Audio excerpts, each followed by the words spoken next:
Hello दोस्तों, नमस्ते। आज हमारा टॉपिक है संसद। भारत के संविधान का स्वरूप गणतंत्रीय तथा ढांचा संघीय है और उसमें संसदीय प्रणाली के प्रमुख तत्व विद्यमान हैं। इसमें संघ के लिए एक संसद का प्रावधान है, जिसमें राष्ट्रपति और दो सदन अर्थात राज्यसभा, काउंसिल ऑफ स्टेट्स, और Lok Sabha, house of the people, सम्मिलित हैं।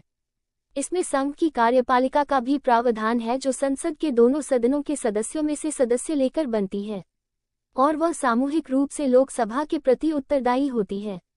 इस प्रकार संघ की कार्यपालिका और संसद के बीच घनिष्ठ संबंध सुनिश्चित हो जाता है।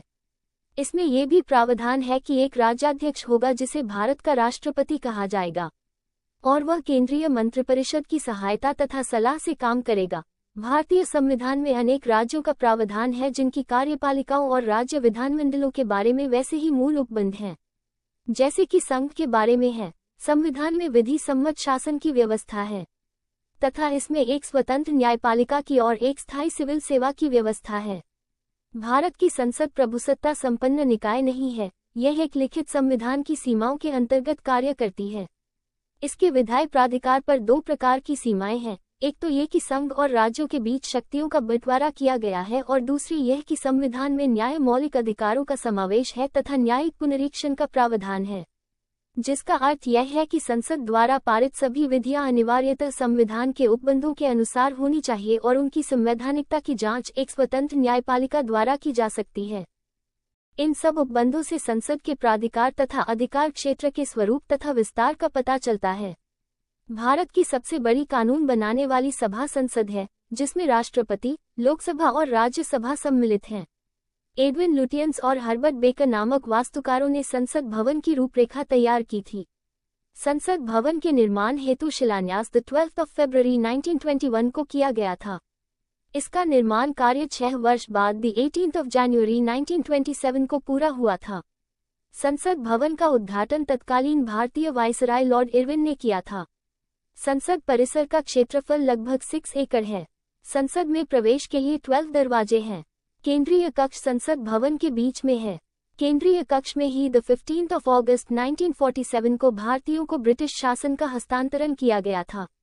संसद में लोकसभा कक्ष का क्षेत्रफल 446 वर्ग मीटर है। लोकसभा में सीटों की व्यवस्था हॉर्स शेड के रूप में की गई है। लोकसभा के सदस्यों के लिए लगभग 550 सीटें हैं। लोकसभा के फर्श पर हरे रंग का कालीन बिछा हुआ है। सत्तारूढ़ दल के सदस्य दाहिनी ओर बैठते हैं, जबकि विपक्षी दलों के सदस्य लोकसभा के बाईं ओर बैठते हैं। राज्यसभा के फर्श पर लाल रंग का कालीन बिछा हुआ है।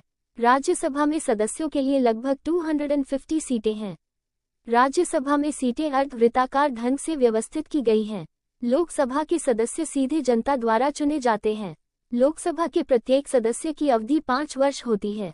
लोकसभा अध्यक्ष लोकसभा का पीठासीन अधिकारी होता है। राष्ट्रपति लोकसभा और राज्यसभा दोनों की संयुक्त बैठक बुला सकते हैं।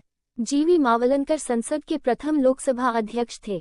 लोकसभा 17 अप्रैल 1952 को अस्तित्व में आई। इसकी प्रथम बैठक 13 मई 1952 को आयोजित की गई थी। राज्यसभा संसद की स्थायी सभा है और इसे भंग नहीं किया जा सकता है। प्रत्येक राज्यसभा का कार्यकाल 6 वर्ष है।